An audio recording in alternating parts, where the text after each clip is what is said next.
Lembrando que vai ter aí um encontro de mulheres na nossa comunidade no mês de novembro.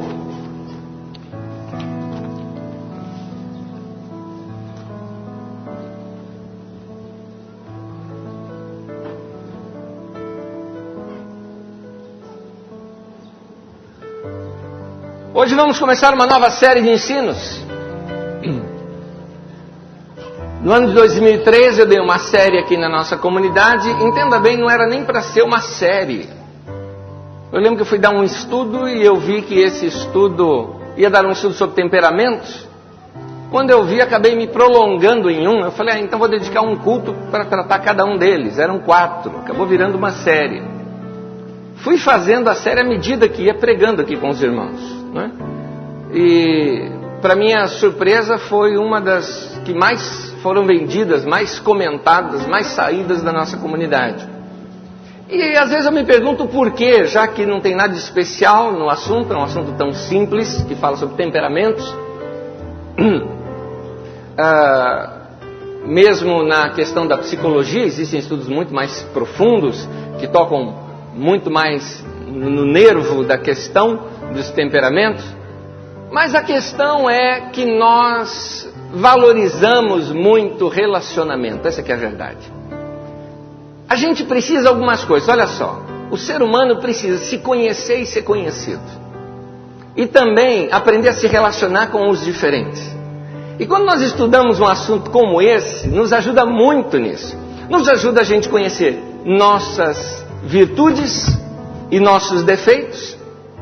Quando você vai se enxergar, muito provavelmente você vai se ver num desses estudos, ou talvez em 2 deles, talvez você vai se ver.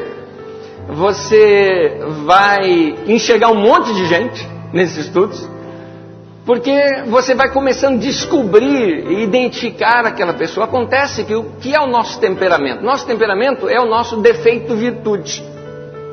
Ele é defeito quando é usado na hora errada, virtude quando é usado na hora certa. Não existe temperamento bom ou ruim. Tem gente que fala, eu tenho um temperamento ruim. Não, você tem um temperamento descontrolado. Ruim não.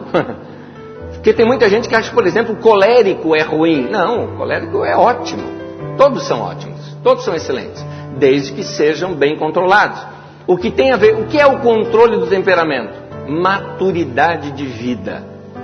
Então, na verdade, esse também é um estudo sobre maturidade, onde nós vamos levantar os nossos defeitos, enxergá-los, vê-los, admiti-los, olhar as nossas virtudes, ou seja, como aquele defeito pode virar virtude, porque a nossa virtude também pode virar defeito, como fazer esse equilíbrio, e então você vai ver que tudo vem pelo processo de maturidade de vida, maturidade cristã e maturidade nos relacionamentos.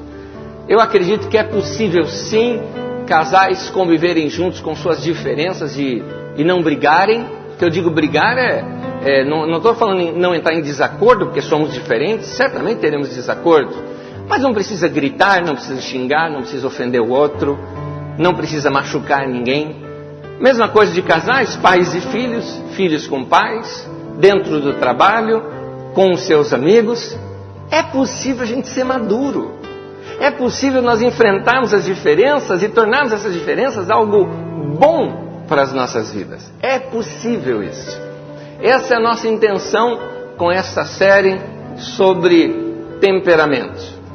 Como eu costumo fazer uma certa ligação entre os títulos das mensagens que eu coloco numa série, eu fiquei pensando tanto nesta primeira.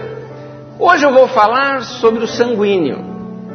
E o sanguíneo é um temperamento, já vou explicar cada um deles, mas uma das características de uma pessoa que é o sanguíneo é aquele que é o aparecido.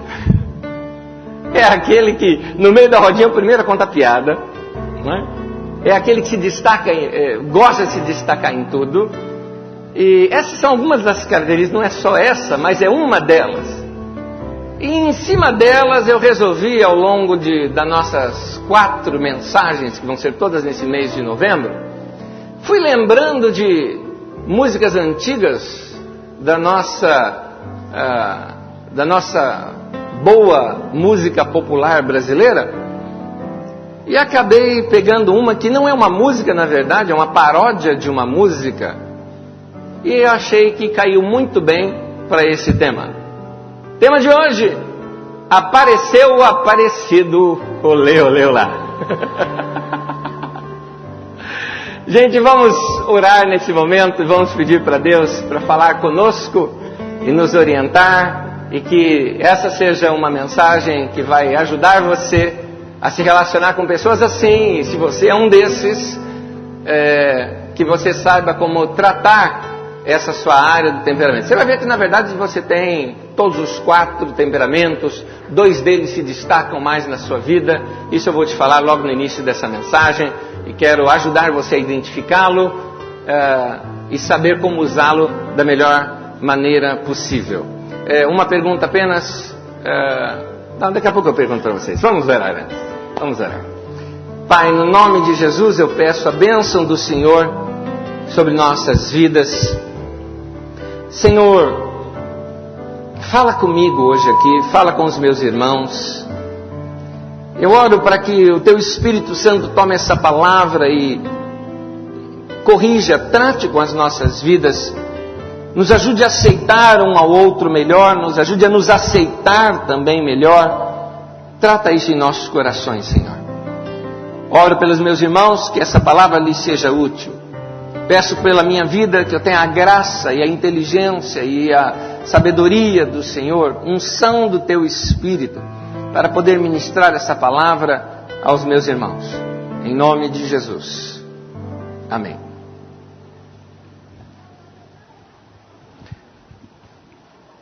Tema de hoje: apareceu o aparecido. Olê, olê, olá. Vamos abrir as Escrituras no livro de Reis, em 1 Reis, capítulo 18.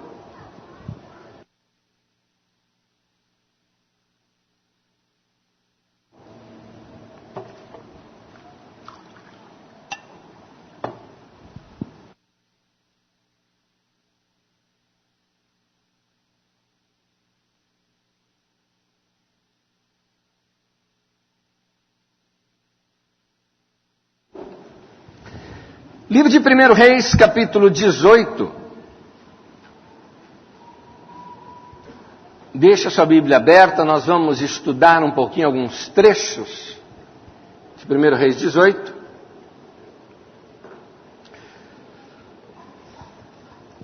Nós vamos falar então sobre os temperamentos. Os temperamentos, os nossos temperamentos, são formas de comportamento que estão inseridas em nós, estão em nós, e precisamos aprender como tratar, como lidar com elas. Em outras palavras, nós somos desse jeito. Esse é você, esse sou eu. Mas precisamos aprender a controlá-las. O meu e o seu temperamento é a nossa virtude e defeito. Virtude quando é bem usado, defeito quando é mal usado. São 4 os temperamentos. Nós temos o sanguíneo, o fleumático, o colérico e o melancólico. O sanguíneo se caracteriza mais por aquele aspecto da pessoa que tem uma espécie de liderança natural. É aquele bebê que no berçário já fazia piquete junto com os outros e juntavam, né? E é aquele que quando criança começa a fazer as coisas e as outras vão atrás dele. A tendência dele é ser mandão quando criança, e quando é adulto às vezes não perde essa tendência da criança ainda. O sanguíneo, de uma certa forma, que é o que nós vamos tratar hoje, por isso não vou me prolongar aqui nessa pequena explanação, tem diversas características boas e ruins, como por exemplo, ao mesmo tempo ele é muito carismático, mas isso pode ser ruim num determinado momento da sua vida. Ele é líder, mas em determinados momentos não é para se liderar, porque às vezes você precisa dividir todo o peso com a equipe, ele tem o costume de trazer tudo para si mesmo. Esse é o sanguíneo. o sanguíneo ele vive sempre para o presente. Nesse sentido, o sanguíneo ele é mais positivo.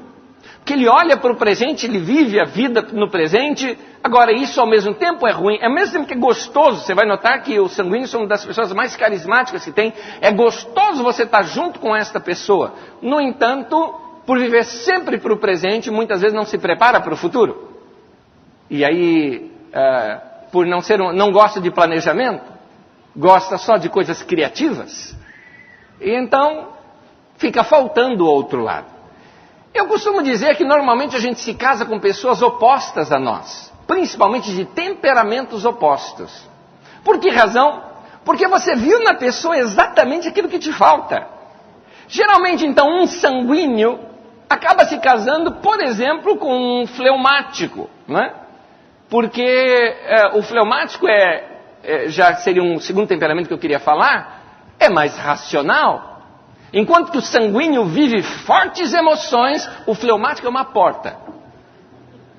Parece que não tem emoção para nada. Tudo é cálculo, tudo é conta, tudo é decisão. Imagina uma conversa de um sanguíneo que chega assim para o fleumático, por exemplo, imagina os dois num shopping, marido e mulher ou mulher e marido, não importa. Você viu aquilo? É uma promoção! Uau! Vai dar! O outro...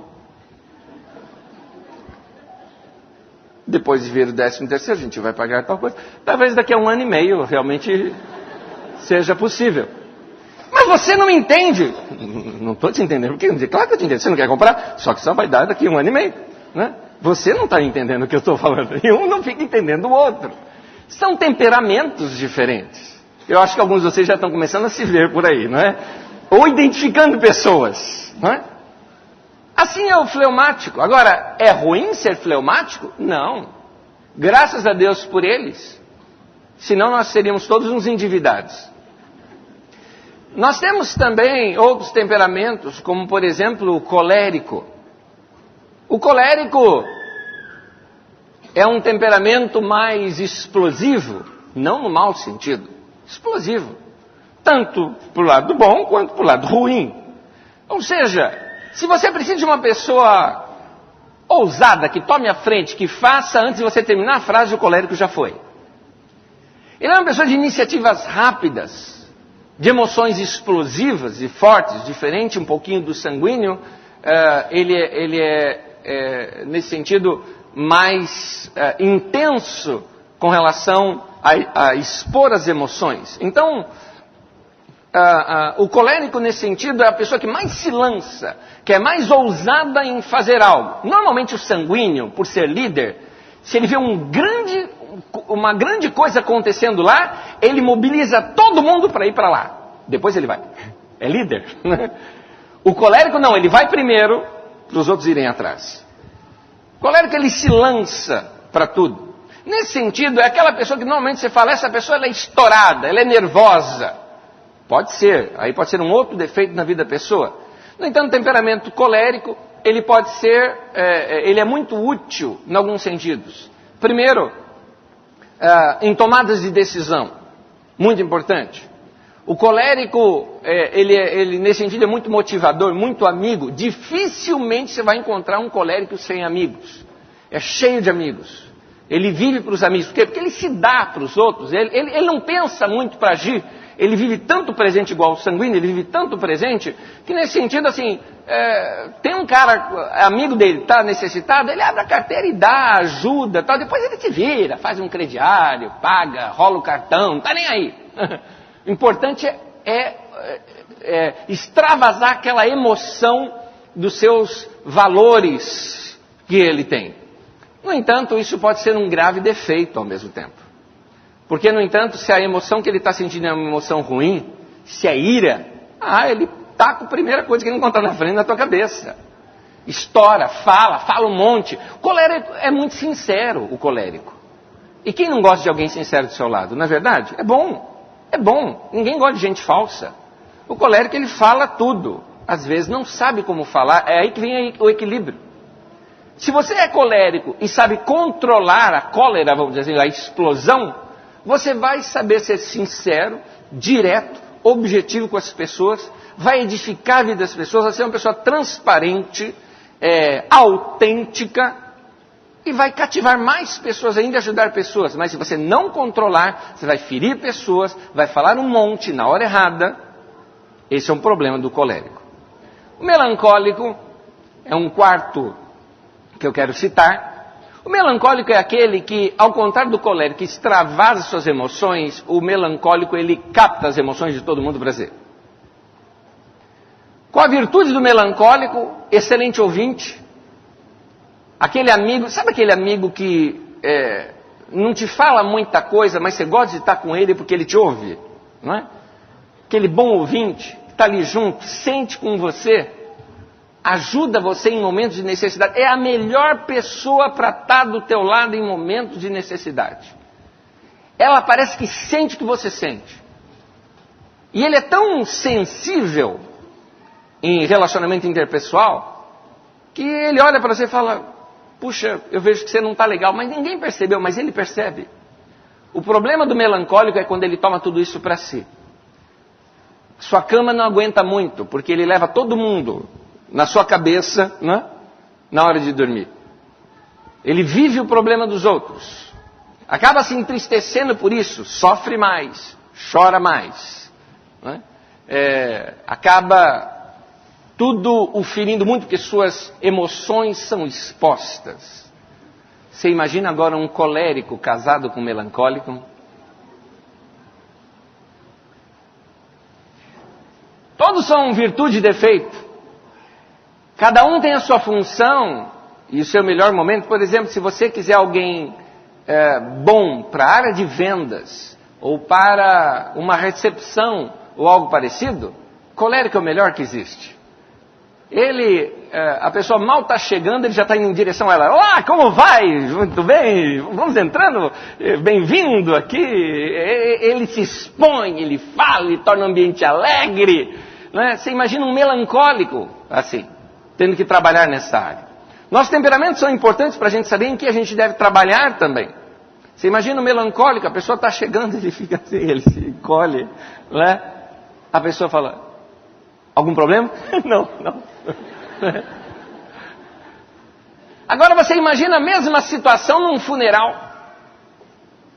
O melancólico é ótimo, porque a pessoa está ali chorando, ele para do lado, chora junto. Às vezes não chora por outras razões, simplesmente está junto, entende, fica quieto ao lado, faz companhia.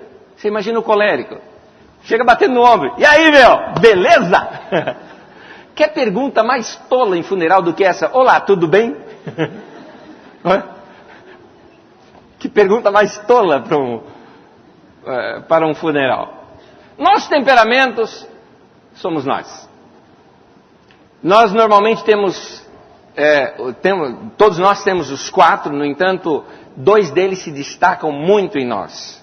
Então, você vai ter que localizar um primeiro que te identifica. É aquele que normalmente todas as pessoas te veem daquela maneira. Existe um segundo, que é aquele em que normalmente você sabe que você tem e poucas pessoas sabem que você é aquilo também. E um terceiro e quarto que normalmente não aparecem na sua vida. Apenas com a maturidade você consegue agir nessas outras formas de temperamento, meio na base da disciplina, por ser algo necessário. Por exemplo, eu falo hoje do sanguíneo, mas esse sou eu. Sanguíneo é assim. Esse é o meu primeiro temperamento. O segundo, que a maioria das pessoas não conhece, é que eu sou melancólico.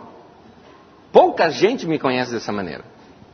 É uma coisa minha, pessoal. Eu tenho lá meus momentos de caverna, né? de introversão, uma espécie de balanceamento para o meu lado do sanguíneo. Mas sanguíneo também é assim de vez em quando ele erra, ele entra em depressão, ele fica ali. E com a maturidade é que você vai controlando essas coisas. Agora, me casei com uma mulher que é fleumática. Totalmente diferente de mim. E que, graças a Deus, nessas diferenças é que nós nos completamos um ao outro. Agora, o que fazer, por exemplo, o sanguíneo por natureza, ele é uma pessoa desorganizada, e eu não posso ser desorganizado. O que eu tenho que fazer? É aí que entra a maturidade e a disciplina de você tratar com estas áreas da sua vida, para que você possa ser uma pessoa equilibrada e completa. O alvo e a finalidade desses estudos são vários. Um deles, ajudar você a se conhecer melhor. Você tem virtudes e defeitos que são natos em você, e o seu temperamento, quando usado com sabedoria e maturidade, você pode fazer com que esse seu jeito de ser abençoe e toque outras pessoas. Eu pretendo ajudar você a descobrir melhor suas virtudes, também admitir seus erros, defeitos, tendências e fraquezas. Uma outra intenção desse estudo é ajudar você a se relacionar melhor com as pessoas que têm temperamentos diferentes do seu, não para julgá-los, mas para que você os conheça um pouco melhor. Quem primeiro falou sobre temperamentos foi Hipócrates. Considerado o pai da medicina, foi quem primeiro classificou os temperamentos em 4 categorias: sanguíneo, colérico, fleumático e melancólico.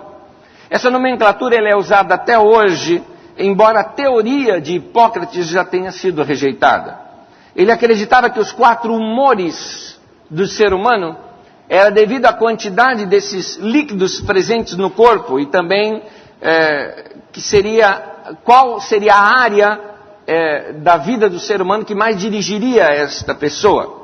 O sangue, que seria o coração, o fleuma, o cérebro, bilis amarela, o fígado, e bilis negra, o baço.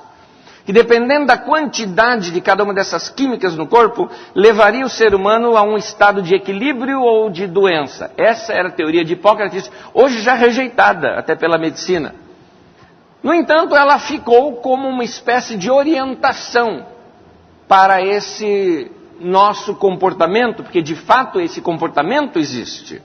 O sanguíneo, como aquele dirigido pelo coração, o fleumático é mais cérebro, o colérico com as emoções fortes, com o fígado, o melancólico pela captação das emoções dos outros, o baço. Por mais que nós queremos simplificar dessa maneira, isso serve apenas como uma análise para nós, para nos ajudar a entender bem melhor o nosso temperamento, mas o nosso temperamento é até muito mais complexo do que isso. De fato, nós temos, como eu já disse, esses 4 temperamentos. Um é mais predominante, o outro é aquele nosso outro lado que não aparece muito. Por isso, tente se ver em pelo menos 2 desses que nós estamos estudando aqui. Chegou o momento de nós falarmos hoje do sanguíneo. Como saber se você é um sanguíneo? Algumas virtudes do sanguíneo. O sanguíneo, vamos começar das suas virtudes, porque já eu quero falar dos seus defeitos. O sanguíneo, por natureza, ele é decidido, ele é líder. Quando ele coloca algo em sua mente para fazer, ele se lança com todas as forças e ele não descansa até ver o seu alvo alcançado. O sanguíneo, por natureza, ele também é carismático. Por causa do seu dom natural de liderança, ele se destaca dos outros. Também por ser muito positivo, ele facilmente atrai que as pessoas fiquem ao seu redor. O sanguíneo ele é ousado, não tanto quanto o colérico é mais. No entanto, por viver muito presente, ele sai fazendo coisas para depois ver no que vai dar. Mas ele motiva as outras pessoas a fazerem. É um grande incentivador. Esse é o sanguíneo. O sanguíneo também ele é criativo. Como ele costuma viver intensamente o presente, ele gosta sempre de estar fazendo coisas novas. Novidade o atrai. Normalmente pessoa assim rejeita e detesta a rotina. Não gosta de coisas sem emoções. Sem emoções tudo é sem graça para o sanguíneo. Ele precisa de emoções e gosta de emoções fortes. E um detalhezinho, diferente de, por exemplo, um melancólico que curte uma emoção, mas curte na sua introversão, no seu particular. É aquela pessoa que talvez coloca uma música linda e fica sozinho ali, se alegrando com ela ou chorando com ela, seja como for. o sanguíneo ele já quer fazer um baile e fazer todo mundo dançar, porque sozinho não tem graça a vida dele. Ele tem que motivar todo mundo e envolver todo mundo. Ele se alegra vendo as coisas acontecerem com os outros também. Quais são os defeitos do sanguíneo? Nós vamos ver na Bíblia um sanguíneo usando mal o seu dom, ou o seu temperamento. E depois nós vamos ver um sanguíneo usando bem, usando corretamente. Na Bíblia tem um personagem que, por favor, eu não quero queimar esse personagem com os irmãos, tremendo homem de Deus, grande profeta que foi. Mas se vocês me permitem, para fins didáticos, eu vou tirar o lado bom desse cara e mostrar só o lado ruim. É uma das formas de nós aflorarmos os defeitos para que a gente se identifique com eles e procure prestar mais atenção quando esses defeitos afloram em nossas vidas. Eu quero falar sobre Elias. Elias, grande profeta, fantástico homem de Deus, sanguíneo, sangue quente, sai fazendo as coisas, mobiliza a multidão, faz as coisas acontecerem. Ousado. E como? Vamos ver alguns textos bíblicos para entender melhor a sua história. Eu quero começar lá em 1 Reis 18. Se você puder me acompanhar na sua Bíblia, é melhor do que me acompanhar pela tela. Por gentileza. 1 Reis 18. Se alguém ao seu lado estiver sem Bíblia e você puder ceder para que ela possa te acompanhar, por gentileza, se aproximar da pessoa para que ela lhe acompanhe na leitura. 1 Reis, capítulo 18. Depois de um longo tempo, no 3º ano da seca, a palavra do Senhor veio a Elias. Vá apresentar-se a Acabe. Acabe era o rei. Pois enviarei chuva sobre a terra. Versículo 2. E Elias foi. Note que Deus chamou esse tal de Elias para dar uma profecia para o rei. Acontece que 3 anos antes Deus tinha feito a mesma coisa. Agora, nesse momento, era para Elias chegar para o rei e dizer o seguinte: rei, eu tenho uma palavra do Senhor, vai chover. Só para fins didáticos eu quero que você grave bem isso.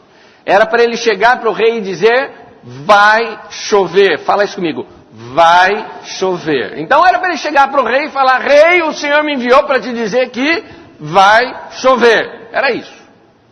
Isso porque, anos antes, Elias já tinha sido enviado ao rei para dizer que não iria chover, ia ter uma seca. Agora estava tendo uma seca na terra e ele tinha que anunciar que acabou a seca, agora vai chover.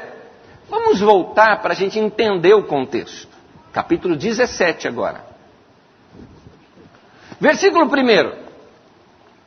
Ora, Elias de Tisbe, em Gileade, da cidade de Tisbe, no território de Gileade, disse a Acabe, juro pelo nome do Senhor, o Deus de Israel a quem sirvo, que não cairá orvalho nem chuva nos anos seguintes, exceto mediante a minha palavra. Deus tinha dito para esse Elias, para chegar diante do rei e dizer, rei, não vai chover.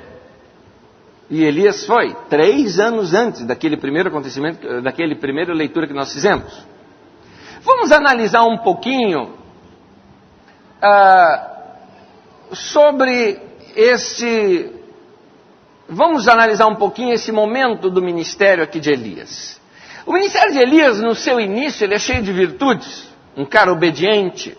Deus falou para ele, vai para o rei e fala tal coisa. Ele foi e fez exatamente o que Deus mandou ele fazer. Nesse momento não era hora de colocar sua criatividade em ação, era apenas para obedecer. Deus falou para ele, Elias, vai lá e fala para o rei, não vai chover sobre a terra até que eu vou falar por você de novo que vai chover. Então vai para o rei, ele foi para o rei e disse isso para ele. Era uma hora dele ser simples, apenas fazer o que Deus mandou fazer e ele o fez. Devido à sua ousadia, nós vemos também no ministério de Elias o seguinte, depois que ele deu aquela palavra para o rei, olha, não vai chover, ele pegou, saiu por direção de Deus, foi habitar num determinado lugar, acontece que depois ele vem a conhecer num determinado lugar, uma senhora que o sustenta, o filho da mulher morre, Elias vai, ora e o menino ressuscita. Gente, é a primeira narrativa da ressurreição de uma pessoa dos mortos na história. Nunca se tinha escutado de alguém que morreu e ressuscitou. O primeiro caso que aconteceu foi através do ministério de Elias. Você não acha difícil hoje ver uma pessoa morta e orar para que ela ressuscite? Você não acha difícil fazer um negócio desse hoje? Você não acha difícil você ter fé para uma situação como essa? No entanto, você tem um monte de exemplos na Bíblia. Pedro ressuscitou morto, né? Você tem ali Jesus que ressuscitou morto. Você tem aqui Elias que ressuscitou morto. Você tem vários casos que já aconteceram antes de vocês. Agora, Elias não tinha nenhum. Nunca tinha visto isso na vida. Olha a ousadia desse homem. Então, o ministério dele agora, imagine como deve ter corrido a fama dele depois disso. Em pouco tempo, esse homem era temido em todo lugar, porque era o tal. Em pouco tempo, seu ministério teve assim uma abrangência muito forte. Esse é o Elias, o homem que orou por um menino lá, e o menino ressuscitou. Como a fama dele correu no meio do povo. É nesse tempo, no auge da fama do ministério de Elias, que cresceu rapidamente, que Deus vem e dá essa palavra aqui para ele. Vai apresentar-se agora para Acabe, que é o rei, pois eu enviarei chuvas sobre a terra. 3 anos e meio depois dele ter ido a primeira vez e dito que haveria uma seca. Muito bem. Agora, Elias está no auge do ministério, mas talvez não no auge da sua maturidade. Você conhece a expressão rico novo? Sabe aquela pessoa que, entenda a minha expressão, o cara não foi treinado para ser rico e começa a ganhar um monte de dinheiro, então ele não sabe o que fazer com o dinheiro? Gasta adoidado, é snob, acha que todo mundo é rico que nem ele. Já viu gente assim? Não é? Fala de coisas, usa terminologias diferentes. Rico novo geralmente tem a sua própria linguagem, né? Enquanto você fala, puxa, um dia eu gostaria de ir, ou tive a sorte de um dia, tive a oportunidade de um dia ter ido para os Estados Unidos, essa pessoa fala, quando eu fui lá para a América, eu não sei nos Estados Unidos, já percebeu? Esses emergentes eles chamam de a América, né? Já percebeu isso? Como se aqui não fosse América, né? Então, ele tem a sua própria grife, ele tem a sua própria maneira de ser, ele valoriza status, né? Ele não estava preparado para ter dinheiro no bolso. Essa é que é a verdade. Algumas pessoas também não estão preparadas para terem poder nas mãos. Você vê isso, por exemplo, num candidato assim que é eleito na sua primeira eleição. Você vê isso no primeiranista de faculdade. Você já viu o primeiranista de faculdade? O cara, ele sai de um momento de normalidade para um momento de gênio. Não é? Ele vira um gênio, né? Imediatamente quando ele está no primeiro ano de faculdade. Os seus professores são, assim, considerados para eles os grandes sábios. Platão deve ter aprendido com seus professores, né? Porque tudo que os professores falam para eles é a última palavra. Então, eles esnobam o conhecimento, eles desafiam algumas coisas, acreditam em tudo que se fala na faculdade. Coisa de primeiranista.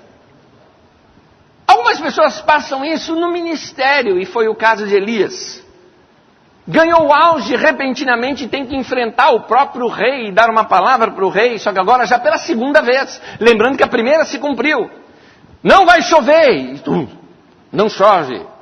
O menino vai ressuscitar, ressuscita. Meu Deus do céu, fez milagre de multiplicação ali de alimento.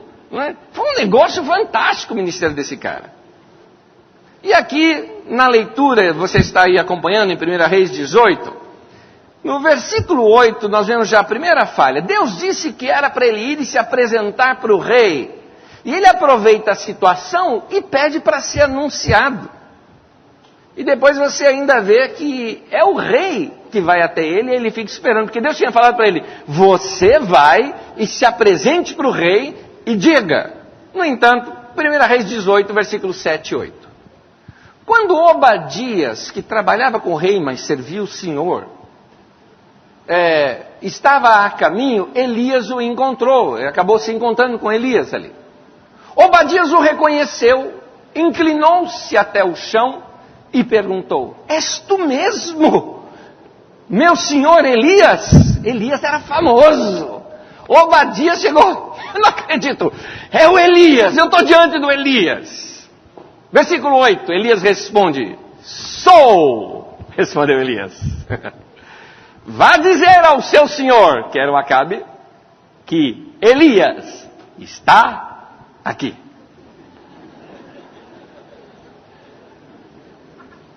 Sucesso subiu a cabeça do cara. Deus chega para ele e fala, vá apresentar-se para o rei e conta para ele. Vai lá e fala só isso, vai lá para o rei e fala, agora vai chover. E some de novo, seria isso. Pronto. Ele já vem quando o rapaz aparece lá para ele, és tu, Elias? Ele, sou, Eu acho massa essa, vá dizer ao seu senhor, Elias está aqui. Era para ele dizer, vai chover. Olha o que ele fez. 1 Reis 18, versículo 16 ao 19. Pode acompanhar na sua Bíblia também, 16 ao 19. Então Obadias dirigiu-se a Acabe, passou-lhe a informação e Acabe foi ao encontro de Elias. Quando viu Elias, disse-lhe, Acabe chegou para Elias, é você mesmo, perturbador de Israel? O rei estava bravo com o cara deu uma profecia que ia ter uma seca, né? Estava atazanando a economia da nação. Era para Elias dizer o quê? Ele estava diante do rei. Era para ele falar o quê para o rei? Vai chover. Era para ele só falar isso. Não vou discutir o assunto com você. Deus mandou dizer que vai chover. Pronto, era isso. Aí ele fala o seguinte, 18. Não tenho perturbado Israel, respondeu Elias. Mas você e a família do seu pai têm. Vocês abandonaram o mandamento do Senhor e seguiram os balins. Já chamou a família do cara no meio. Já falou mal do pai do cara. 19. Agora convoque todo o povo de Israel a encontrar-se comigo no Monte Carmelo e traga os 450 profetas de Baal e os 400 profetas de Azerá que comem à mesa de Jezabel. Já fez uma grande reunião, convoca todo mundo, em outras palavras, ele ia fazer o tal, você já viu isso na televisão brasileira, hein? O desafio dos deuses, né? Ia lá desafiar o Deus do outro para ver qual Deus que era o mais forte. Aonde que Deus mandou ele fazer isso? Não tem, no texto bíblico não tem nada acerca do assunto. No versículo 22, quando está aquela turma toda reunida, é Elias quem diz assim, e eu sou o único que restou dos profetas do Senhor. Espera um pouquinho, naquele momento em que Obadias encontrou com Elias, se você ler no texto bíblico na sua casa, depois você pode anotar, no versículo 13, o próprio Obadias, quando encontrou Elias, falou, olha Elias, por favor, eu vou falar para o rei que você está aqui, mas se eu vier com o rei e você desaparecer, o rei me mata. Né? Porque eu queria até te dizer o seguinte, eu também, eu fiz o seguinte, eu tenho posse, o cara era um dos grandes assessores do rei, ele falou, com o meu próprio dinheiro, eu sustentei 100 profetas do Senhor, que a rainha estava mandando matar todos os profetas. Eu escondi 50 num canto, 50 no outro, sustentei esses homens para que não morresse. Quer dizer, tinha 100 profetas que o próprio Obadias tinha guardado. Aí Elias pega e fala, eu sou o único que restou. Mas ele já sabia que tinha mais 100 que Obadias tinha falado.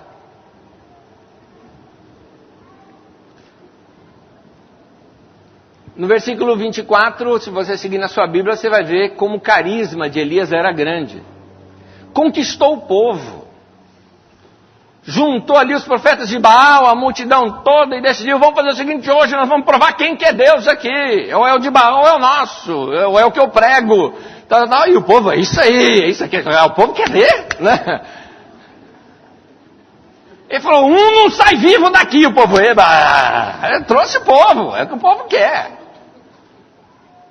Queria audiência, Ibope foi lá em cima. 18:27, ao meio-dia.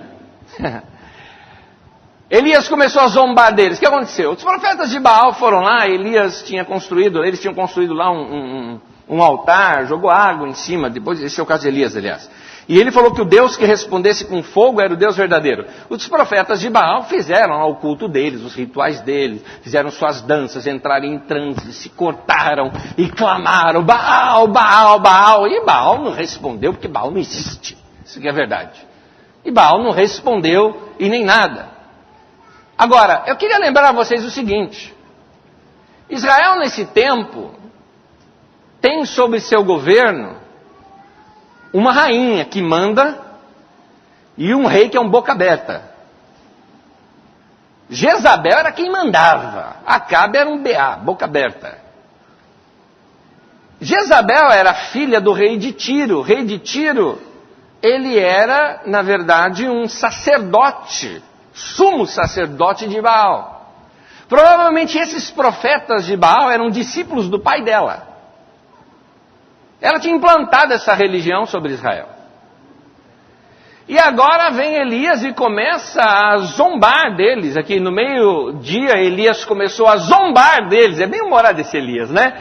Grite mais alto, dizia. Já que ele é um Deus, quem sabe está meditando, ocupado, ou viajando, ou talvez esteja dormindo e precisa ser despertado. Eu imagino a multidão ouvindo isso. Que a multidão estava lá vendo aqueles rituais todos. E o pessoal lá fazendo, não acontecendo nada. Daqui a pouco Elias falou, claro que ele falou para a multidão ouvir. Fala mais alto, o cara está dormindo, acho que a multidão... Ele ganhou a multidão. A multidão está assim, esse cara é bom, né? Ganhou a multidão toda. Ele usou de sarcasmo. Ele zombou da religião deles. Gente, Elias chutou a santa. Foi o que Elias fez. Chegou a vez de Elias, não deu certo. 18:30, em vez dele ser aquele cara que vai lá, faz o que ele falou, ora e Deus responde, primeira coisa, ele traz o povo, ele junta o povo. Aproximem-se de mim. E vai fazer agora. Elias virou um showman. 18:36. Quando ele, inclusive na oração, quando ele orou pedindo para Deus responder, fique conhecido que tu és Deus em Israel. Se ele parasse aí, estaria tão bonito. Mas ele continua. E que eu sou o teu servo que fiz todas essas coisas por ordem tua. Aonde foi que Deus mandou? Depois disso ainda, no versículo 40 do texto, ele juntou o povo todo, prendeu e matou todos os profetas de Baal. Alguém pode me perguntar, Anésio, mas se ele não está sendo dirigido por Deus, por que isso tudo aconteceu? Querido, Deus honra o seu nome.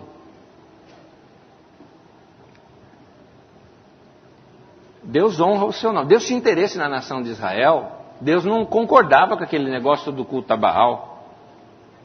O melhor que ele tinha para usar era Elias, e ele usou Elias do jeito dele. Jesus também falou que tem gente que vai realizar milagre no nome dele e não tinha comunhão com ele. O nome do Senhor tem poder. Sinais e milagres nunca testou ministério de ninguém, nem caráter de ninguém. Eu não estou dizendo que Elias era mau caráter, por favor, só estou dizendo que ele era um sanguíneo descontrolado. Só isso. Aliás, eu acho que seu caráter era muito bom. No sentido de apaixonado por Deus, dedicado. Como eu te disse, eu estou tirando o lado bom de ele, estou só mostrando o lado ruim, por favor, tá? Eu estou fazendo isso para fins didáticos, eu estou aflorando os defeitos aqui. Você vai encontrar muitas virtudes em Elias, mas estou aflorando os defeitos para que a gente veja isso. 1 Reis 19, versículo 1 e 2 diz assim: Ora, Acabe contou a Jezabel tudo o que Elias tinha feito. e como havia matado todos aqueles profetas à espada. Por isso Jezabel mandou um mensageiro a Elias para dizer-lhes que os deuses me castiguem com todo rigor, se amanhã, nessa hora, eu não fizer com a sua vida o que você fez com a deles. A reação de Jezabel era até compreensível, como eu já disse. O pai dela era o líder dessa religião, Elias mandou matar os alunos do pai dela, chutou a santa dela, né? Já viu? Ela teve uma reação religiosa contra o Elias. Mas cadê a ousadia do Elias agora? Agora a ousadia do cara foi embora. Porque mexeu com o brilho, mexeu com a tal coragem dele, que não era tanta assim. Sabe aquele jogador que só joga bem quando a torcida está gritando o seu nome? Se começou a vaiar, ele erra tudo? Esse é o sanguíneo. Em 1 Reis 19, você pode deixar aí aberto, eu vou narrando a história para você. Nessa hora a coragem de Elias foi embora. Primeiro ele foge para salvar sua vida. Nesse processo de fuga, esses profetas que sempre andavam com um aprendiz, para poder esse aprendiz ver o seu comportamento e aprender com ele, tem um momento que ele chega em Berseba de Judá e deixa o aprendiz ali, porque ele não queria que o aprendiz o acompanhasse nesse momento de fraqueza. No momento da glória e dos holofotes, o que ele faz com o povo? Acheguem-se a mim. Né? No momento em que ele não está legal, se isola, não quero ver ninguém, não queria nem que o aprendiz dele estivesse perto dele. Tem um momento que esse homem simplesmente entra em tal depressão que ele ora pedindo a morte. Deus não respondeu a sua oração. Deus viu que o cara estava estressado, porque usou demais suas emoções, estava precisando de um tempo de conserto pessoal. Então Deus põe ele para dormir, acorda ele, dá algo para comer, volta a dormir, acorda, põe para comer, come, dorme, dá um tempo para acertar o seu equilíbrio emocional. E aí, Elias sai perambulando, querendo uma experiência com Deus. Ele caminhou 40 dias e 40 noites para ir para um lugar que de onde ele estava levava no máximo, devagar 2 dias. Mas ele levou 40 dias. Ele estava confuso. Foi para o tal Monte Horebe, lugar onde Deus havia falado no passado com outros. Ele queria encontrar Deus. Era um cara que não estava mais ouvindo a Deus, estava confuso.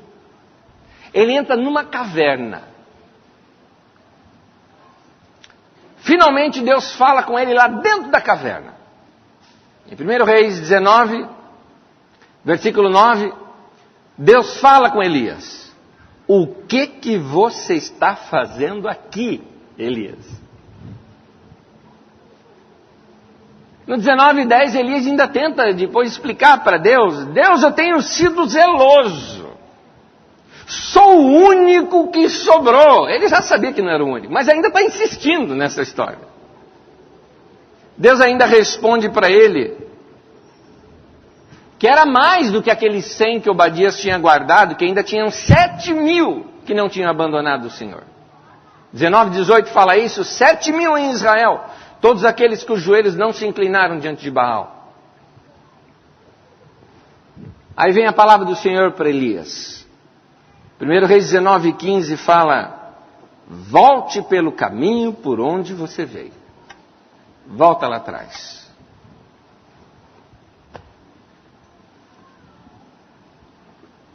Qual era o defeito de Elias? Um temperamento descontrolado. Qual era a virtude de Elias? Se você for analisar de um outro lado, esse mesmo texto, vai falar, vamos ver só as virtudes de Elias. Você vai ver o quê? Um temperamento bem usado. O seu temperamento pode ser a sua virtude ou o seu defeito.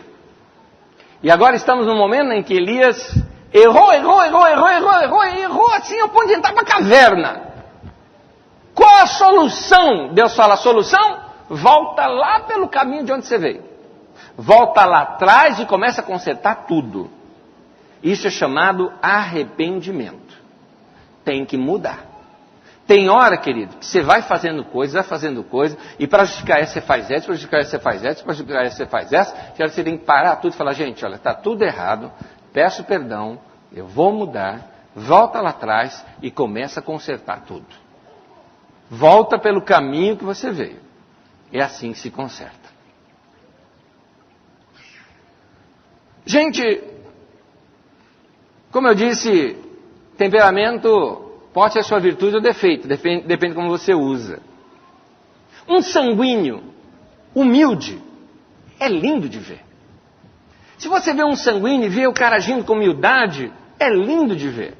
Se você vê o cara que faz, que ajuda, tudo mais, e que não toma glória para si. Agora, um sanguíneo arrogante é um nojo. É um nojo.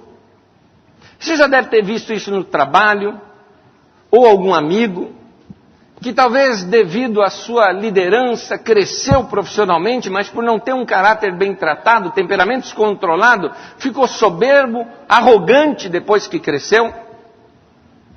No entanto, se você é sanguíneo e está se sentindo lá embaixo nesse momento, me expuseram em público. Não, isso é você descontrolado. Isso é o que vira você sem tempo de oração. Isso é o que vira você se você não tem comunhão com o Espírito Santo, se você não se abre para Deus. Isso é o que vira você quando você abandona princípios importantes como a humildade, a bondade, a mansidão, tudo aquilo que a Bíblia chama de fruto do Espírito Santo, fruto do Espírito, aliás, do relacionamento com o Espírito Santo contra o Espírito humano. É isso que vira. No entanto, nós vamos encontrar na Bíblia um outro Elias. É um outro homem, na verdade, eu me refiro a Paulo. Paulo é um Elias maduro. Porque Paulo também era um sanguíneo. Aliás, um sanguíneo colérico. Mas eu vou hoje só pegar o lado sanguíneo de Paulo e mostrar para vocês aqui como é que Paulo agiu. Você vê, Elias teve que enfrentar agora um lugar, você viu comigo, um lugar que estava dominado pela religião de Baal. E Elias vai para o confronto, para o desafio, vou ver quem quer Deus, e manda matar os caras, e zomba, chuta santa, aquela coisa toda. Muito bem, Paulo no seu tempo também foi a um lugar assim. Paulo foi na capital religiosa de toda a Ásia Menor, que era Éfeso. Lá tinha uma daquelas que foram uma das 7 maravilhas do mundo antigo, o templo da deusa Diana, a Diana dos Efésios. A grande deusa Diana dos Efésios, cultuada em toda aquela região. Paulo vai nessa cidade. O que você imagina que Paulo fez nessa cidade? Eu vejo alguns irmãos, por exemplo, que em nome de batalha espiritual fazem esse tipo de coisa. Não, vamos lá, vamos marchar ao redor daqueles templos, vamos entrar lá dentro no meio do culto, vamos fazer não sei o que lá, Tem cada loucura por aí que se faz. Você pode ler aí no boletim da comunidade, no artigo que eu escrevi, contando aí de uma igreja norte-americana que, querendo fazer protestos com relação ao homossexualismo, à aceitação do homossexualismo nos Estados Unidos, está dizendo que todos os americanos mortos lá no Iraque é um castigo de Deus. Então está lá uma família chorando pelo menino lá que morreu lá no Iraque, trazem o corpo para cá, vai ter o funeral. No dia do enterro vem os caras com cartazes no meio do enterro. Você vai para o inferno. É assim, os cartazes são nesse nível. Tem lá, Deus odeia a América, como eles se chamam por lá, né? É assim. Então, dizendo, graças a Deus por 11 de setembro, é uma das placas que eu já vi eles usando. E dizem, não, a ira de Deus tem que ser pregada dessa maneira. Esse é outro assunto, já falando sobre isso na série passada. Mas você vê que às vezes em nome de batalha espiritual se fazem essas coisas deselegantes, irracionais. Vamos ver como é que Paulo agiu. Lá na cidade de Éfeso, muita gente começou a se converter e foi abandonando aquela prática religiosa. Os caras perdendo dinheiro, fizeram um tumulto na cidade, com relação a Paulo e os seus companheiros.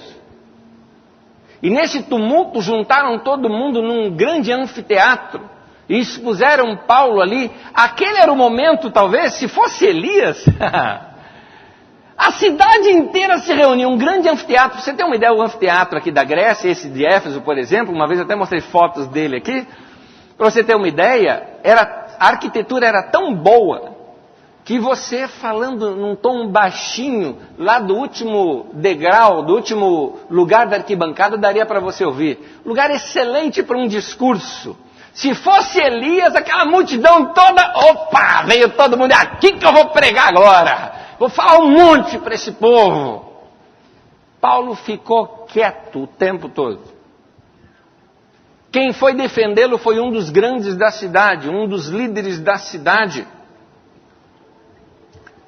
Chegou, acabou com aquela, juntou a multidão toda, trouxe uma palavra para aquela multidão toda e elogiou a Paulo pelo comportamento dele. Atos 19:37 diz assim: vocês trouxeram estes homens aqui, embora eles não tenham roubado templos, nem blasfemado contra a nossa deusa.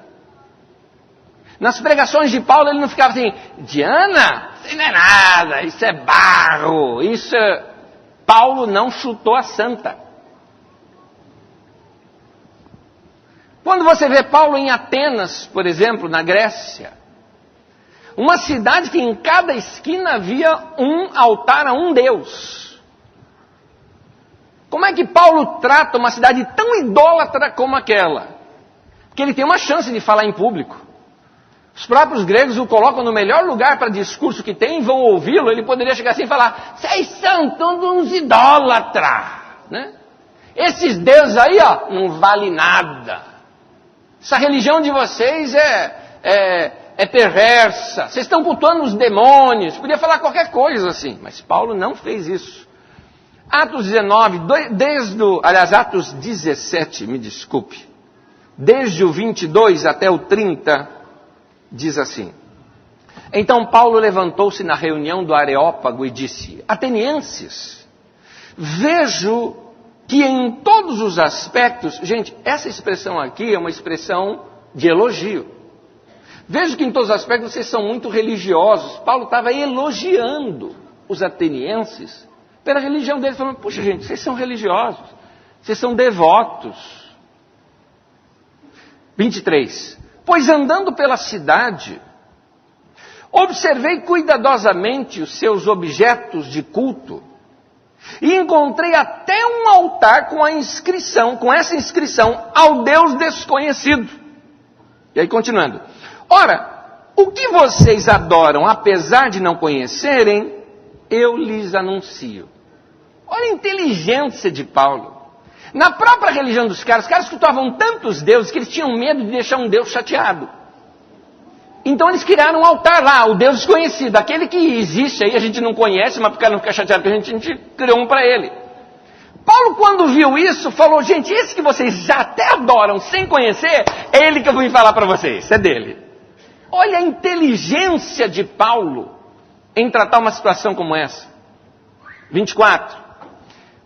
O Deus que fez o mundo e tudo que nele há, é o Senhor dos céus e da terra, que não habita em santuários feitos por mãos humanas. Ele não é servido por mãos de homens como se necessitasse de algo, porque ele mesmo dá a vida a todos, fôlego e as demais coisas. De um só fez ele todos os povos para que povoasse toda a terra, tendo determinado os tempos anteriormente estabelecidos e os lugares exatos em que se deveriam habitar. Deus fez isso para que os homens o buscassem e talvez tateando pudessem encontrá-lo, embora não esteja longe de cada um de nós. Pois nele vivemos, nos movemos e existimos. Uma pausa aqui que eu acho interessante. Olha o respeito de Paulo. Ele falou, esse Deus desconhecido, ele está aí, está perto de vocês. Vocês existem nele já. Ele já é bom com vocês. E ele até fala, e eu acho interessante como que Paulo era culto, ao ponto de respeitar até a cultura dos caras. Ele diz assim, como disseram alguns dos poetas de vocês, também somos descendência dele. Ele usou uma poesia, uma canção, uma música, uma frase popular de alguém lá da cultura deles mesmo, dos atenienses. E cita como disse, sabe, o Machado de Assis aí de vocês, como disse um Vinícius de Moraes aí de vocês. Ele está entrando dentro da cultura dos caras e encontrando na cultura dos caras alguma coisa que os ligue com a mensagem dele. Ele falou assim, pois todos somos descendência dele. O 29 mostra que ele aceitou isso. Assim, visto que somos descendência de Deus, não devemos pensar que a divindade é semelhante a uma escultura de ouro, prata ou pedra feita por arte ou imaginação do homem. Olha a inteligência de Paulo. Falou, o poeta de vocês não diz que nós somos descendência dele? Bom, se eu sou descendência dele, eu não devo esperar que Deus seja uma estátua ou algo parecido. Ele é mais do que isso, gente. Entende? Ele estava mostrando que Deus era maior do que aquele altar que eles tinham construído queria simbolizar. No passado, Deus não levou em conta essa ignorância, mas agora ordena a todos em todo lugar que se arrependam. A palavra arrependo aqui, para nós soa de uma maneira, quer dizer que dentro da língua grega significa que vocês mudam o modo de pensar, que vocês mudem de mente. Você vê como que Paulo soube se comportar diante de situações assim. Era um sanguíneo, sim, mas que sabia respeitar os outros, que tinha inteligência, agora tinha maturidade para controlar aquela impulsividade agressiva e ver que tinha um outro caminho melhor. Alguém fala, e o resultado disso? O resultado disso, querido? Vai ver na história, a igreja de Éfeso foi a segunda maior igreja que teve na época do Novo Testamento. A maior foi a de Jerusalém, a segunda maior foi a de Éfeso. Como é que ele conseguiu aquele crescimento todo?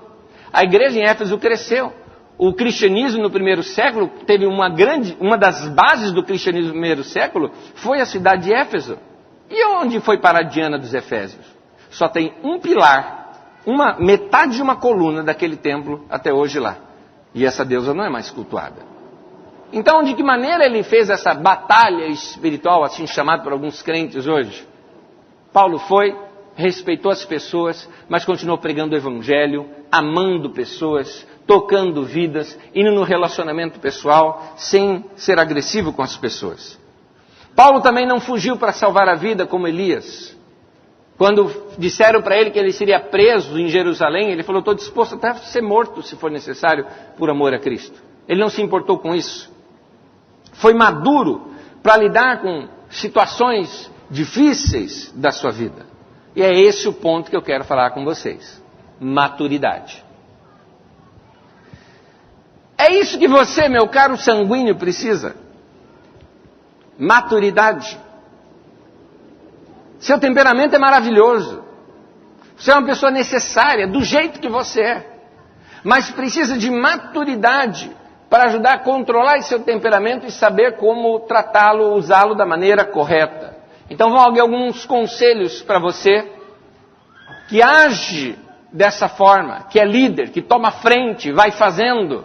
Você que é sanguíneo por natureza, ou quem sabe seja esse um segundo temperamento na sua vida, deixe-me dar alguns conselhos antes de terminar essa mensagem de hoje. Em primeiro lugar, seja humilde. Seja humilde. Querido, é bonito pedir conselhos antes de se fazer algo. É bonito. Pedir conselho não é fraqueza. Mas Deus me disse. Mas para com isso. Vai ouvir o que os outros também têm a dizer para você, porque talvez você entendeu errado. Como eu sou sanguíneo, eu sei como agem os sanguíneos, principalmente nessa expressão de Deus me disse, porque o sanguíneo, ao mesmo tempo que ele é tão corajoso, ele é inseguro. É interessante isso. É uma coisa dentro do sanguíneo. Então, às vezes, ele precisa de um apoio por detrás. Eu me lembro um irmão uma vez, no meio da igreja, foi até nessa comunidade aqui, que ele começou a fazer algumas coisas e eu fui dar um alerta para ele. Eu falei, querido, você vai estourar a tua vida e vida de outros. Era uma questão na área financeira, tudo mais que ele estava fazendo com algumas pessoas e querendo já fazer isso e todo mundo entrar em financiamento e fazer casa e tal, uma coisa toda que ele estava fazendo lá atrás, isso, muitos anos atrás, isso. Não é? E como se fosse um grande negócio. Agora eu conhecia já o indivíduo, sabia que ele era um tremendo descontrolado. Eu cheguei para ele e falei, querido, cuidado com o que você está fazendo, você está aconselhando um monte de gente a fazer isso, você está endividando os irmãos. Ele falou, não, mas você não está entendendo, mas Deus me disse. Eu falei, eu não acredito. Eu queria chocar o cara. Porque assim, quando uma pessoa fala, Deus me disse, ela te desarma, correto? Imagina, por exemplo, você está me aconselhando algo, fala, não, mas Deus me disse, você vai falar, se Deus te falou, o que eu vou falar? Não é? Como é que eu vou dizer o que Deus disse? Aí eu encontrei uma, na hora que o cara falou, Deus me disse, eu falei, eu não acredito. Aí desarmou o cara. Me prova que isso é bom. Você é covarde. Você precisa dizer que Deus te disse para calar minha boca. Mas na verdade eu quero que você mostre que isso é uma coisa viável, que isso vai ser bom para as pessoas. Na verdade você está querendo tirar proveito dos irmãos. Líder às vezes manipulador. Então às vezes você que é sanguíneo e vai fazer alguma coisa, você tem convicção, eu vou sair do meu emprego e vou fazer tal coisa, eu vou abrir uma empresa, vai estourar de vender e vai fazer tal coisa. Calma, seja humilde. Vai pedir conselho para outras pessoas. Vai ouvir o que outros também têm a dizer. É o livro de Provérbios que diz isso. No livro de Provérbios 24:6 diz que quem sai à guerra precisa de orientação e com muitos conselheiros se obtém a vitória. Quando você vai sair para o empreendimento da sua vida, querido, você precisa de muitos conselheiros. Grave isso. Muitos conselheiros. Vai ouvir gente que pensa diferente de você. É importante você fazer isso. Você imagina, por exemplo, aquele marido sanguíneo. A esposa é fleumática. Ele trabalha fora, ela não. Aí, ele chega em casa, uma hora a esposa está ali fora, a hora que ela chega, ela fala, querida, nossos problemas acabaram. Estávamos num tédio e o que eu fiz? Eu vi uma promoção e comprei uma TV nova, linda. Tua sala vai ficar linda, maravilhosa, olha. Né? Daquela Full HD, né? Aqui, ó. Você vai ver, e ele pega assim e tira o pano, né? Tcharam! Olha que linda, maravilhosa, olha a sua imagem. Mas querido, nós estamos apertados. Não se preocupe, a prestação é do tamanho do nosso bolso. E tem mais, sem entrada, não precisa pagar nada, querida. Só falta agora 50 e poucas prestações. Meu Deus do céu. Não é melhor pesquisar primeiro? Porque o sanguíneo, ele não gosta de nada metódico. Ele não gosta de nada que tenha que parar. Ele gosta de fazer, ele gosta de emoção. Vamos fazendo. Ele vive o presente, não está nem aí pro futuro. Não gosta de contas. Então a tendência é vamos fazer. Mas tem hora que você tem que parar e fazer contas. Vê o quanto que você vai pagar de juros. Olha aí no seu boletim também, o artigo do Anderson Carobresse, que traz no editorial, mostrando sobre o engano dos juros. Sem entrada, você vai pagar, você vai comprar um carro dessa maneira, você vai pagar 2 ou 3 depois no final. Então as pessoas não perguntam para os outros como fazer e vão fazendo, fazem por impulso. Depois de um tempo, você vê isso na vida de Paulo, teve um momento de Paulo, numa das suas viagens, ele juntamente com o seu grupo estavam quase que sem direção. Quando eles estavam passando ali por aquela região norte da Turquia, tentaram ir para um lugar e não deu certo, tentaram ir para outro lugar e não deu certo, e o Espírito até dirigindo eles, que não era nada daquilo, eles não sabiam para onde chegar, até que chegaram em Troade, depois de Troade era o mar. Tipo assim, chegamos no final do mapa. E aí o que vamos fazer? À noite Paulo tem uma visão de um anjo que aparece para ele e revela isso, em Atos 16, 9, 10, assim, durante a noite, Paulo teve uma visão na qual um homem da Macedônia, lá do outro lado do mar, na Grécia já, estava em pé e lhe suplicava, passe a Macedônia e ajuda-nos. O versículo 10 continua dizendo, mas depois que Paulo teve essa visão, preparamo-nos, no plural, Lucas, Paulo, os outros companheiros de viagem, Silas. Preparamo-nos imediatamente para partir para a Macedônia, nós concluímos, Lucas está falando, que é o narrador, que Deus nos tinha chamado para lhes pregar o Evangelho. Me chama a atenção de que o fato de que a decisão de ir foi de todos. Paulo teve visão, mas não foi assim, Paulo teve uma visão e foi indo e vem atrás, porque Deus me mandou. Não, né? Igual ele, aproximem-se de mim. Não. Paulo deve ter checado com seus companheiros, viram juntos, checaram juntos e decidiram juntos. Vamos fazer isso. Querido, vença o orgulho de ser líder. Consulte sempre seus amigos para suas decisões. Se você é casado ou casada, saiba que o seu cônjuge tem que participar de suas decisões também. Não seja um solitário. Isso não é bom para você.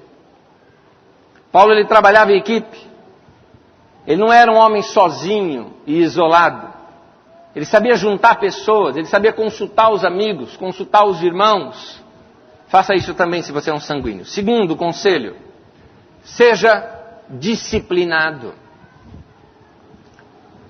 Normalmente um sanguíneo, por ser muito criativo, não gosta de regras. Mas algumas regras são boas. Então aprenda a obedecer horários. É bom para você. Cumpra a sua palavra. Quando você fala que vai fazer tal coisa, faça. Seja mais organizado com o seu dinheiro. Quando você tem um trabalho para entregar, entregue no prazo. Quando você amadurece, você vai ver que algumas tradições, alguns bons costumes da vida não são para ser mudado. 1 Coríntios 11:2, Paulo até fala isso: eu os elogio por se lembrarem de mim em tudo e por se apegarem às tradições exatamente como eu as transmiti a vocês. O sanguíneo, ele não gosta de coisa metódica. De vez em quando ele chega num lugar, ele quer mudar tudo. Se bobear, ele entra na tua casa e fala que aquele quadro não cai bem naquela parede, que teria que ser na outra. Você tem que aprender que existe uma coisa chamada limites. Você tem que saber que existem algumas coisas que são tradições. Você imagina o primeiro relacionamento do sanguíneo na casa dos sogros, como é que deve ser? Já deve chegar lá dentro querendo organizar tudo e botar tudo em ordem. Pô, a cultura dele, dentro da cultura daquela família. E cultura é uma coisa que tem que ser respeitada. Aprenda que não é você estar certo e os outros errados. Aprenda que existem diferentes pontos de vista, muitas vezes acerca do mesmo assunto. Terceiro, seja transparente. Sanguíneos se preocupam muito com a sua imagem. Gostam de ser admirados pelo que fazem, chamam muito atenção para si. Você vê Jesus, por exemplo, Jesus era um líder, Jesus operou em todos os temperamentos, ele era um líder, mas ele fugia dos holofotes. Paulo também era discreto. Gente, todos nós temos falhas. E nós precisamos aprender a admitir as nossas fraquezas, para que não fiquemos orgulhosos. 2 Coríntios 12:9, Paulo conta que ele teve revelações tão profundas que, para impedir que eu me exaltasse, disse Paulo, por causa da grandeza dessas revelações, foi-me dado um espinho na carne, um mensageiro de Satanás para me atormentar. Paulo está falando, eu tive uma derrota na minha vida.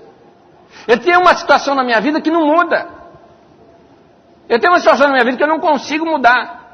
Aquilo me atormenta.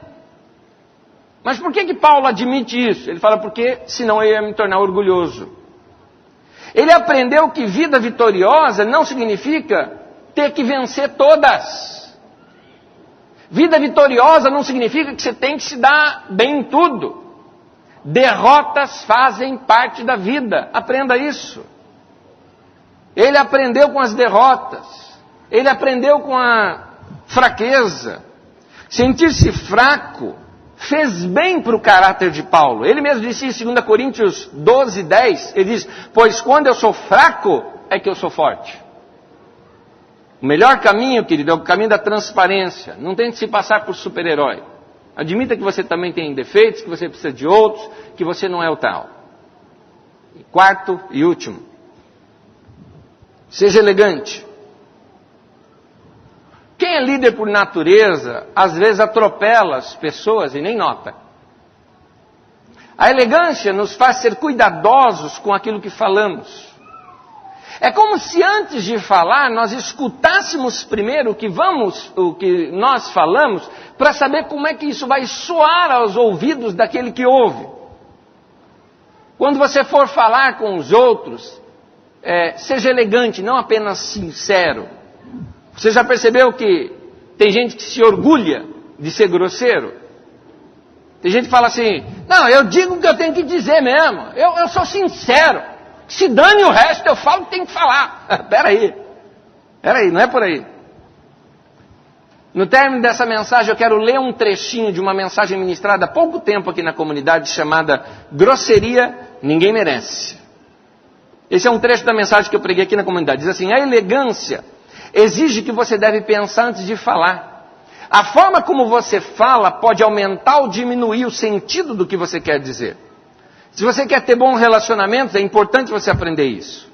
Gentileza e elegância na maneira de falar é como um lubrificante para um relacionamento. A elegância no trato minimiza os atritos entre as pessoas. Quando você usa o tato, você se retrata menos, porque você pensa primeiro antes de falar.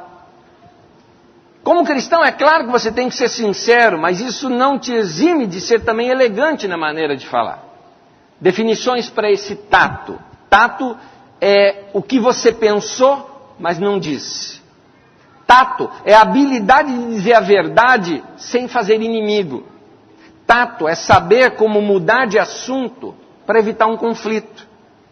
Um ensinamento na Bíblia sobre elegância no falar é o texto de Efésios 4. Em Efésios 4,15 diz assim, falando a verdade com atitude de amor.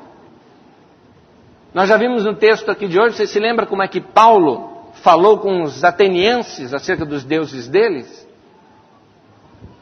Aprenda a falar com as pessoas de modo a ganhar o direito de ser ouvido.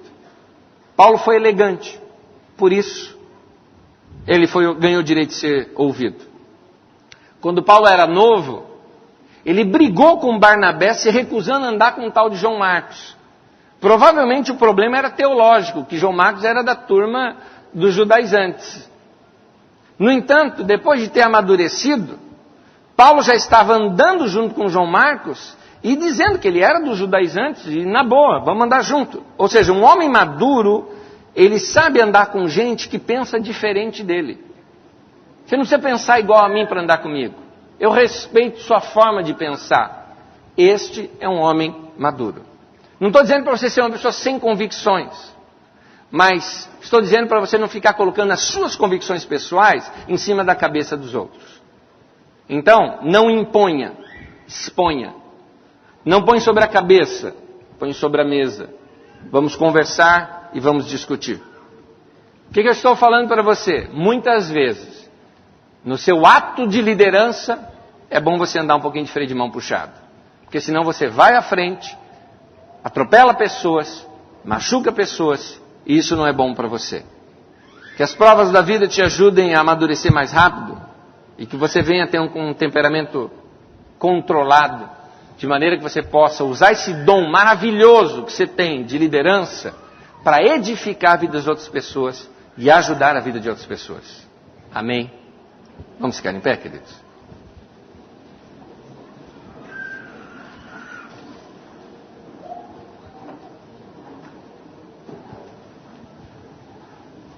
Próximo domingo,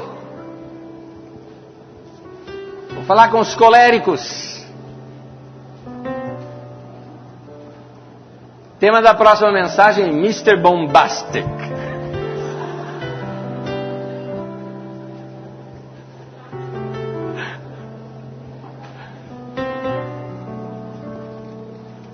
É muito bom a gente ver que existem pessoas diferentes de nós.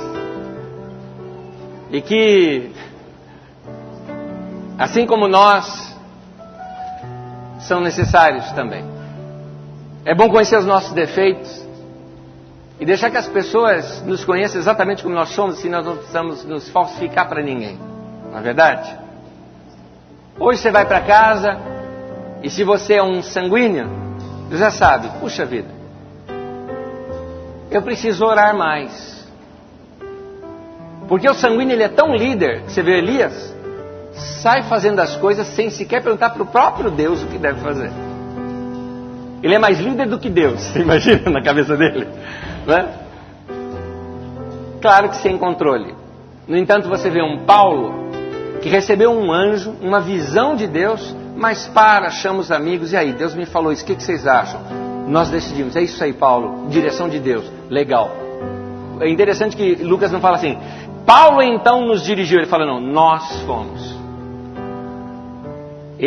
Paulo continuou sendo líder, mas ele ajudou os outros a se sentirem valorizados também, parte também de tudo. Que você como líder seja assim. Algumas mulheres atropelam seus maridos e vão cada vez mais fazendo seus maridos se encolherem dentro de casa, não é? Ao ponto de que, para os amigos, o marido até é um frouxo, porque a mulher é que é a líder dentro de casa.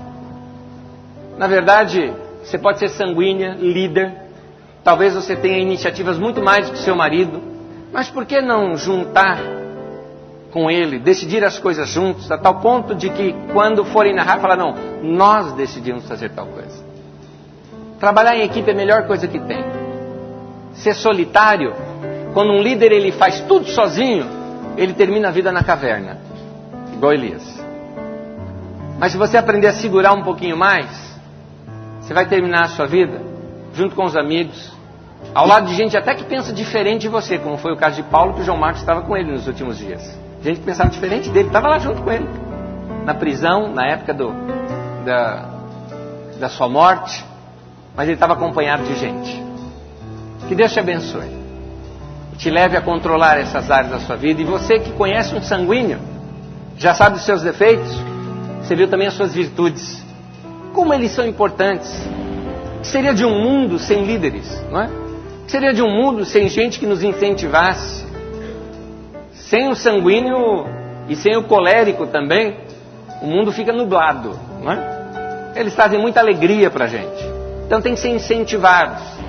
Você já sabe, essa pessoa, o sanguíneo por natureza, ele gosta de chamar atenção, então não espere. Dê você atenção para ele, pronto. Você vai notar que ele não vai precisar fazer esforço para chamar a atenção. Quem é pai sabe do que eu estou falando. Eu tenho um filho em casa que tem um pouquinho disso também, o Dudu. E quando eu chego em casa, para chamar a atenção, ele faz de tudo. De tudo. De tudo que você imagina. Inclusive, chega ao ponto de entrar na frente da TV assim, ó.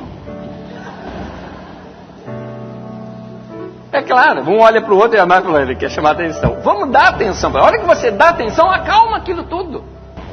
Ele não fica irritante. Ele se torna, aliás, muito agradável. Mas quando um sanguíneo não é suprido, ele fica chato, porque ele precisa extravasar. Então você ajude-o nesse sentido. Queridos, nossa vida não pode ser vivida só para nós mesmos. Faz parte do cristianismo amar a Deus e amar pessoas. Ame o próximo como a si mesmo. Então ame essas pessoas que estão ao seu redor. Compreenda-os, entenda-os, incentive-os. Ele tem os seus defeitos, você tem os seus, você vai ver ainda nos próximos. Vamos dar as mãos antes de terminar. É um barato, né? Vamos dar as mãos? O sanguíneo já.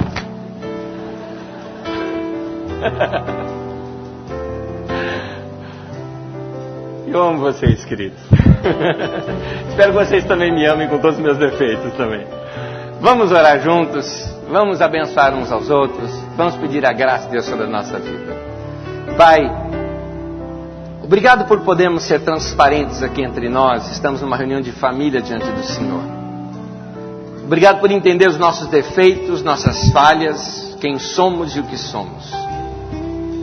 E nós te pedimos, Senhor, que o Senhor trate em nosso coração, em nosso caráter, para que nós conheçamos os nossos limites e não venhamos nunca ferir pessoas ao nosso lado. Torne a nossa vida mais agradável.